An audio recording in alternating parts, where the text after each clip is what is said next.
Focus करिए, सुनिएगा ध्यान से। किसका बात कर रहे भाई हम लोग? जीएसटी का तीसरा क्लास कर रहे हैं, अच्छे से सुनिए एकदम, समझ रहे हैं। पहला हम लोग का है कंसेप्ट, इसमें कंपोजिट स्कीम क्या होता है। कंपोजिट स्कीम का मतलब होता है प्रिंसिपल प्रोडक्ट को चलाने के लिए जो जो हमें प्रोडक्ट देना होगा उसको हम कहते हैं कंपोजिट सप्लाई। प्रिंसिपल प्रोडक्ट का मतलब जैसे लैपटॉप बेचेंगे तो साथ में चार्जर दे दिए, साथ में बैग भी दे दिए, बैग नहीं भी देंगे तो चलेगा बट दे दिए, कितना लोग दे देता है, समझ पा रहे, साथ में माउस दे दिया या कीबोर्ड दे दिया, इस तरीका का। माने प्रिंसिपल प्रोडक्ट को परफॉर्म करने के लिए जो एक से ज़्यादा हम प्रोडक्ट दे देते हैं इसको हम कहते हैं कंपोजिट सप्लाई। जैसे मोबाइल के साथ चार्जर दे दिए, हेडफोन दे दिए, समझ रहे हैं क्या बोल रहे कि नहीं समझ पा रहे। पहले ऐसे होता था तो हेडफोन धीरे धीरे बंद किया, लोग बोला नहीं हेडफोन तो नहीं देंगे, फिर बोला नहीं आजकल नहीं दे रहा है लोग। किसमें? कौन सा कंपनी? रियलमी में देता होगा कहीं, फिर बंद किया लोग कि चार्जर नहीं देंगे, चार्जर अलग से कितना होगा, समझ पा रहे। धीरे धीरे बोलेगा लोग मोबाइल को नहीं देंगे, तब बेचेगा क्या? किसका बात कर रहे हैं? Composite supply. किसका बात कर रहे हैं? कंपोजिट। सुनिए, तो प्रिंसिपल प्रोडक्ट को परफॉर्म करने के लिए जो हमें एक से ज़्यादा प्रोडक्ट देना पड़ता है उसको कंपोजिट सप्लाई कहते हैं। Clear? Composite supply means more than one product to perform the principal product, more than one product to perform the. Clear है? आगे बढ़ते हैं। मिक्स सप्लाई, सुनिएगा ध्यान से। मिक्स सप्लाई का मतलब होता है कम्बो पैक, एक के साथ बहुत सारा प्रोडक्ट दे दिए, एक के साथ बहुत सारा प्रोडक्ट दे दिए, समझ पा रहे हैं? इसको हम कहते हैं मिक्स सप्लाई, समझ पा रहे हैं? हाँ। जैसे आप लोग थिएटर में जाते हैं तो कम्बो पैक ही लेना ज़्यादा पसंद करते हैं, जैसे कोको कोला अलग आपको दे देगा, पॉपकॉर्न अलग दे देगा, कुछ और उसमें ऐड रहेगा तो वो आपको दे देगा, समझ पा रहे हैं? माने मोर देन वन प्रोडक्ट, एक से ज़्यादा प्रोडक्ट देगा, वो प्रिंसिपल प्रोडक्ट को परफॉर्म नहीं करना है बट एक से ज़्यादा प्रोडक्ट है, उसको हम कहते हैं मिक्स सप्लाई। क्या कहते हैं? Mix supply. समझ पा रहे हैं? जैसे कोई कपड़ा उपड़ा किनिएगा तो देखिएगा उसमें कपड़ा भी दे देगा, घड़ी भी आपको दे देगा, टाई भी आपको दे देगा, तो ये सब जरूरी चीज़ नहीं है। प्रिंसिपल प्रोडक्ट को परफॉर्म करने के लिए जरूरी चीज़ नहीं है, समझ पा रहे हैं क्या बोले? फिर भी उसमें आपको दे देगा, इसको हम क्या कहते हैं? Mix supply. क्लियर है क्या? आगे बढ़े। मिक्स सप्लाई में ना उस प्रोडक्ट में जो सबसे ज़्यादा रेट ऑफ जीएसटी वाला जो प्रोडक्ट होगा वही रेट सारे प्रोडक्ट पे चार्ज हो जाएगा। मान लो 5-6 प्रोडक्ट एक साथ दिए तो 5-6 प्रोडक्ट में उस प्रोडक्ट में सबसे ज़्यादा जिस पे जीएसटी लगता होगा वही वाला रेट ऑफ जीएसटी सबके लिए अप्लीकेबल हो जाएगा। किसका बात कर रहे भाई? Mix supply. किसका? क्लियर? तो मिक्स सप्लाई मीन सप्लाई मोर देन वन कमोडिटी, मोर देन वन कमोडिटी, समझ पा रहे हैं क्या बोल रहे हैं? इना बंडल एक साथ हम दे दिए, इसको हम क्या कहते हैं? Mix supply. क्लियर?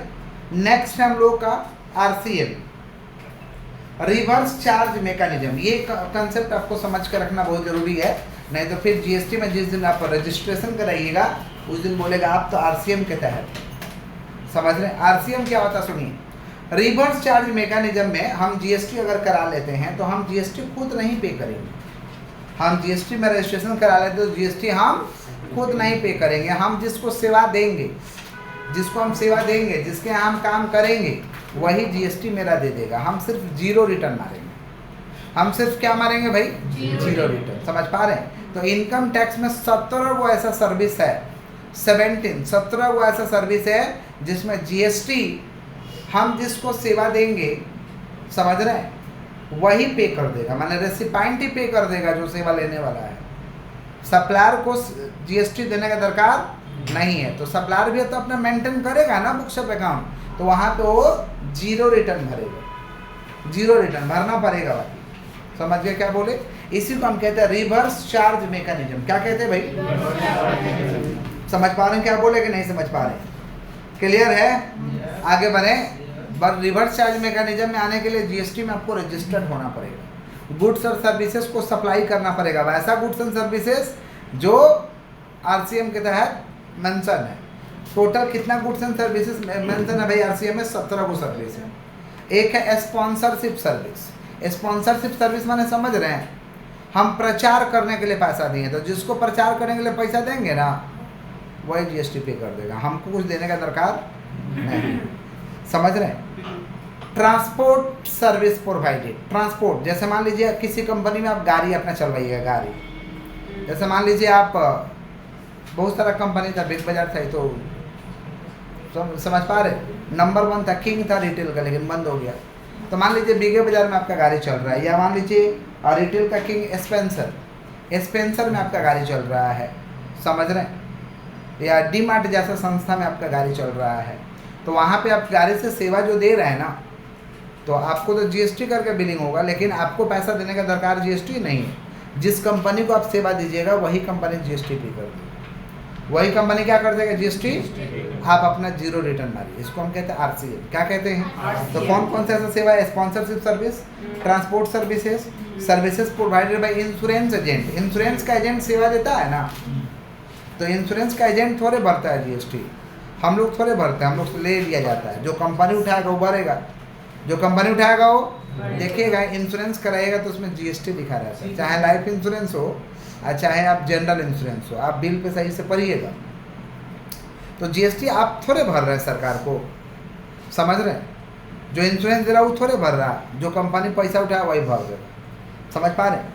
तो services provided by insurance agent, services provided by recovery agent. कुछ रिकवरी एजेंट होता है जो आपका पैसा कलेक्ट करके लेके आए, समझ रहे हैं? वो लोग पैसा उठाएगा तो वो लोग खुद जीएसटी नहीं भरेगा, जिसका उठाएंगे वो अपना भरेगा, समझ। सर्विसेज प्रोवाइडेड बाय ऑथर, समझ पा रहे? ऑथर लोग सर्विसेज जो दे रहा, तो जिसको हम सेवा दिए हैं ना, ऑथर लोग तो किसी कंपनियों को सेवा दिया होगा, तो कंपनी वाला लोग उसको भर देगा। Goods transport service, services of an arbitral tribunal. कोई मान लीजिए हम फैसला देने का काम करते हैं, माने बाहरी मामला सलटा दिया जाता है, तो ऐसा हम सेवा देते हैं। तो जिसका अगर मामला सलटा, वो लोग फीस लेता है। आर्बिट्रल ट्राइब्यूनल कंपनी का बड़ा बड़ा मामला को बाहर ही सलटा देगा, कोर्ट के बाहर, समझ रहे? लोगों के पास एक पावर है, तो लोगों को फीस मिलता है। तो जो कंपनी फीस दिया ना, वो अपना जीएसटी काट के देगा, वो अपना पे कर देगा। जो आर्बिट्रल ट्राइब्यूनल है उसको अलग से देने का दरकार नहीं है। अगर वो रजिस्टर्ड है तो अपना आरसीएम में एंट्री मारेगा। सर्विसेज प्रोवाइडेड बाय डायरेक्टर, तो बहुत तरीका का ऐसा सर्विसेज है जो कि टोटल 17 सर्विस कहा था आरसीएम के तहत। आरसीएम में जो व्यक्ति रजिस्टर्ड हो गया वो कौन सा रिटर्न भरेगा? Zero return. कौन सा रिटर्न? Zero return. समझ रहे हैं क्या बोले कि नहीं समझ पा रहे? क्लियर है? बोलिए क्लियर। तो जो सेवा का रिसीवर है, जो सेवा का रिसीवर है माने रेसिपाइंट है, वही जीएसटी भर देगा। सप्लायर को जीएसटी देने का दरकार नहीं है। Reverse charge mechanism, reverse charge एक डायग्राम आप लोगों के लिए हम बना कर रखे हैं, और ये बनवाएंगे डायग्राम। देखिए ये नॉर्मल चार्ज मैकेनिज्म है। नॉर्मल चार्ज में क्या होगा कि ये रिसीवर, ये सप्लायर है। सप्लायर इसको गुड सप्लाई किया तो रिसीवर पैसा दिया जीएसटी के साथ, और रिसीवर क्या करे, सप्लायर क्या करेगा? जीएसटी जमा कर देगा किसको? गवर्नमेंट को। किसको जमा कर देगा? गवर्नमेंट को। ये नॉर्मल चार्ज मैकेनिज्म। नॉर्मल में हम किसी को सामान बेचे, वो हमको पैसा दे दिया जीएसटी के साथ, हम जीएसटी किसको दे देंगे? गवर्नमेंट को। तो मैंने सप्लायर भरेगा, ये नॉर्मल चार्ज। और रिवर्स चार्ज में क्या होता है कि ये मैं रिसीवर है, रिसीवर इसको पैसा देगा विदाउट जीएसटी, विदाउट, और जीएसटी वाला पैसा ये खुद भरेगा किसको? गवर्नमेंट। ये खुद भरेगा किसको? इसको हम कहते हैं reverse charge mechanism. Reverse charge, ये डायग्राम आप लोगों को बनवाएंगे ताकि हमेशा याद रहे। तो ये नॉर्मल चार्ज मैकेनिज्म है। नॉर्मल चार्ज में सप्लायर जीएसटी पे करेगा, और रिवर्स चार्ज मैकेनिज्म में हम जिसको सेवा दिया वही पे कर देगा, हमको अलग से देने का दरकार नहीं है। क्लियर है क्या? इसी को हम कहते हैं आरसीएम। क्या कहते हैं? आरसीएम। समझ गए? तो अच्छे से समझ कर रखिए, सब काम आता है। मेरे भाई का ट्रांसपोर्ट चलता है, तो वहाँ पे रजिस्ट्रेशन हुआ था आरसीएम में। पूछ रहे थे हमसे आरसीएम क्या होता है, उनको समझाया तो बोल दिया जो रजिस्टर किया बोला आपका आरसीएम में है, आप आइएगा हर महीना, हम अपना मेंटेन कर देंगे, आप हमको पैसा दे दीजिएगा। समझ रहे हैं? मैंने जीरो रिटर्न भर देंगे। तो उनको हम समझाया कि आरसीएम क्या होता है। मैंने आपको टैक्स देने का दरकार नहीं है, आप जिसको सेवा दिए हैं वही टैक्स दे देगा। आप सिर्फ रिटर्न फाइलिंग करिए। तो आप अपने से भी कर सकते हैं अगर आप सीख जाते हैं तो, आने तो किसी को 200-500 रुपया दे के मेनटेन करवा दीजिए। समझ गए क्या बोले?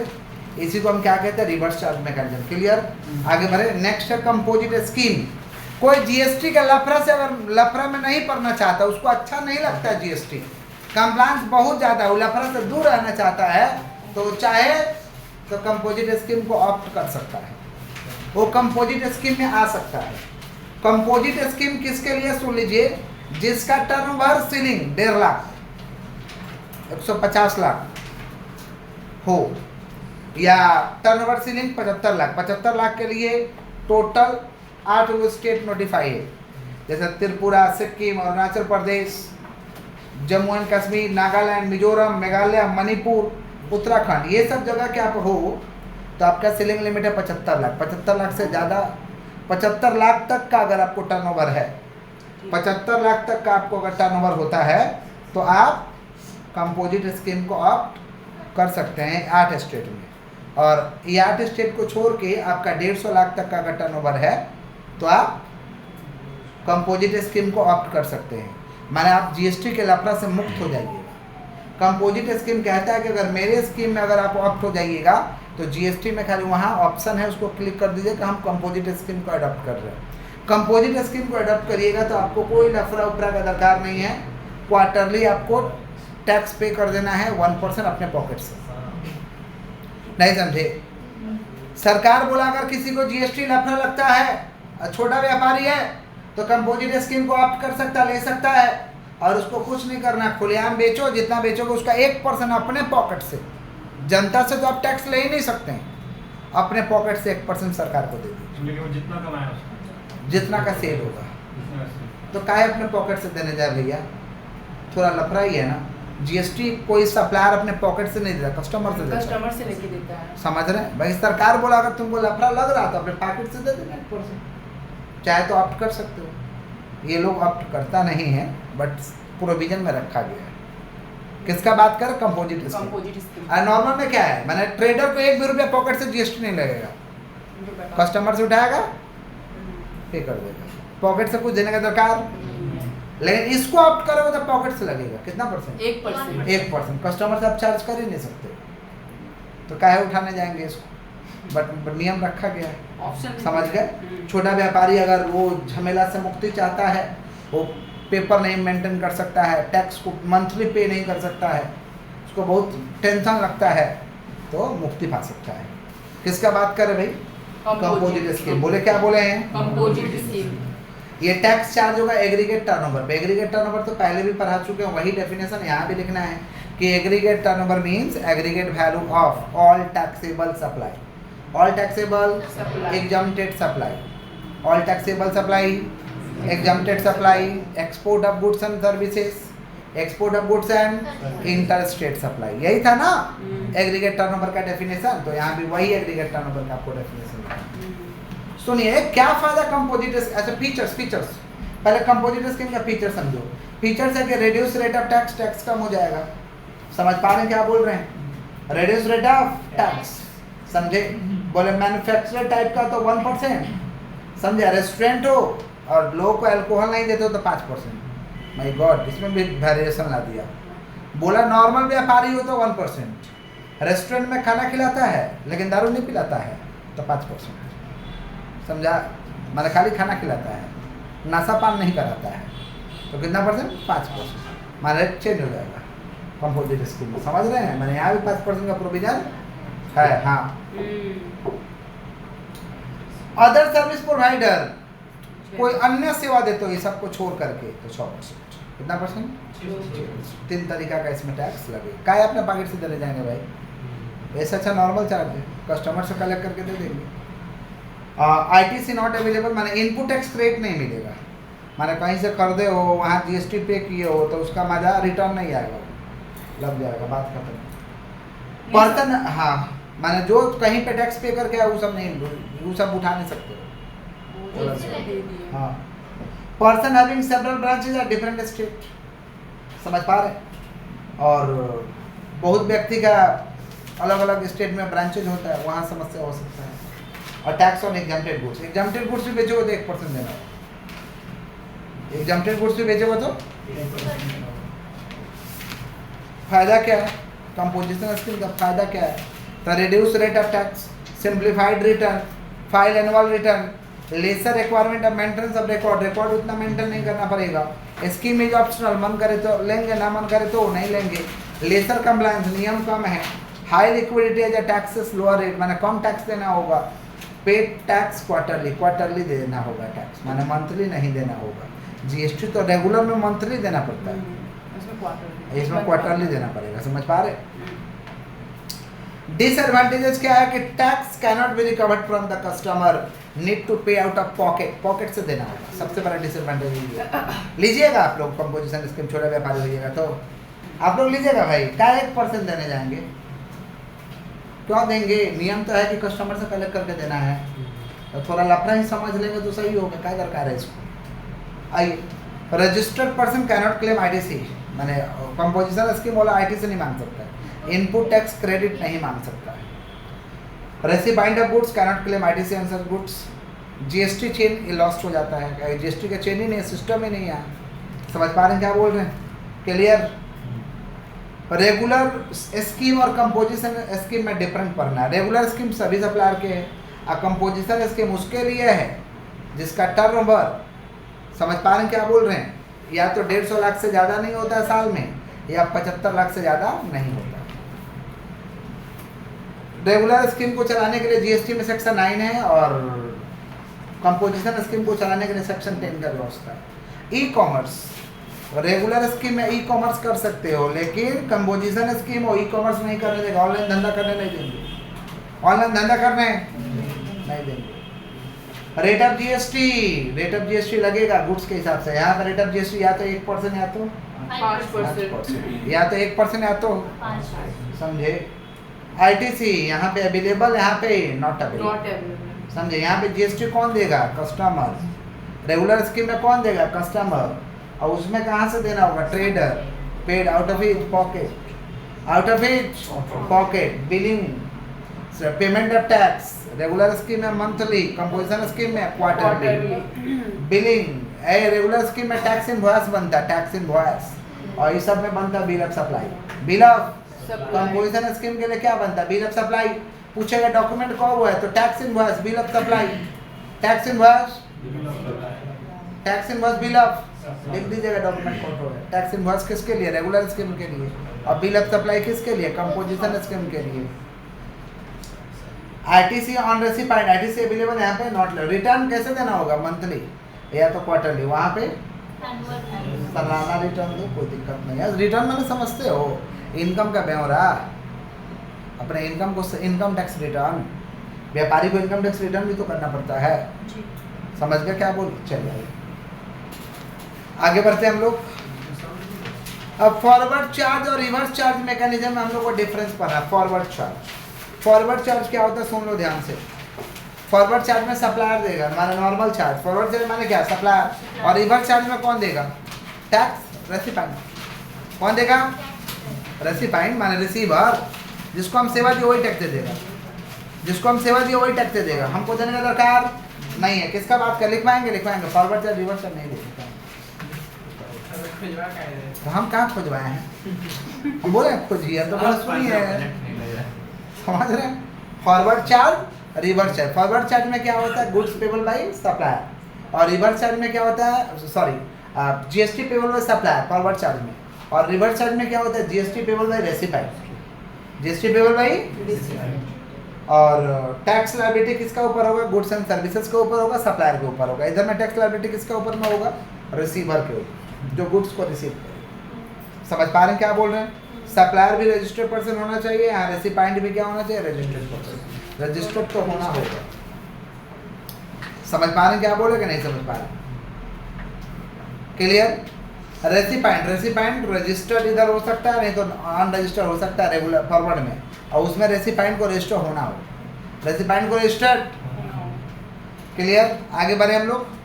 एसेसेबल वैल्यू का मतलब होता है कि all taxable value of goods and services. Assessable value का मतलब होता है जिस पे टैक्स चार्ज होगा, तो कौन कौन सा खर्चा ऐड होगा। एसेसेबल वैल्यू माने वस्तु का कीमत क्या होगा, वस्तु का कीमत क्या होगा, उसको हम कौन सा वैल्यू कहते हैं? Assessable value. माना अगर कोई खर्चा हुआ है, जैसा आपका packing charge, installation charge, delivery charge, weighing charge, ये सब ऐड होगा। समझ पा रहे हैं क्या बोल रहे हैं? सरकार कोई सब्सिडी वगैरह दिया, वो सब ऐड नहीं होगा। सरकार कोई सब्सिडी वगैरह दिया, वो सब ऐड नहीं होगा। लेकिन सब्सिडी चैरिटेबल ट्रस्ट दिया, लोकल अथॉरिटी दिया है, या इंटरेस्ट लगा, ये सब ऐड होगा। एसेसेबल वैल्यू माने ऐसा वैल्यू जिस पे हम लोग जीएसटी चार्ज करेंगे। तो गुड्स को भेजने में जो भी खर्चा लगेगा, गुड्स को सेंड करने में जो भी खर्चा लगेगा वो सब ऐड हो जाएगा। उसको कौन सा वैल्यू कहते हैं? Assessable value. कौन सा? खाली एक चीज़ नहीं आएगा, अगर सरकार से कोई सब्सिडी मिलता है, सरकार से कोई छूट मिलता है तो वो चीज़ नहीं आएगा। क्लियर है? बाकी सब ऐड। इसी को हम कौन सा वैल्यू कहते हैं? Assessable value. आगे बढ़ें, बोलिएगा तब ना आगे बढ़ा जाएगा। बोलिए।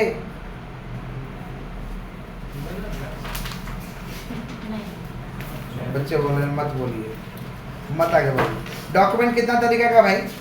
3 तरीका। कौन कौन सा? Tax invoice. कौन कौन सा बोलो? डॉक्यूमेंट कितना तरीका का है? 3 तरीका। कौन कौन? Tax invoice, bill of supply, payment voucher. Tax invoice, bill of supply. Tax invoice regular scheme में होता है, bill of supply composite scheme में होता है, और पेमेंट वाउचर आरसीएम के केस में होता है, reverse charge mechanism. Payment voucher किसके केस में होता है? आरसीएम। तो डॉक्यूमेंट कितने तरीके के होते हैं भाई? Types of invoices under GST. GST में बिल कौन तरीका का होगा? 3। Tax invoice, bill of supply, payment voucher. Tax invoice, bill of supply, payment voucher. जितना लेक्चर की एक बार पहले मार्क करते फिर आगे बढ़ते। बुक खोलो।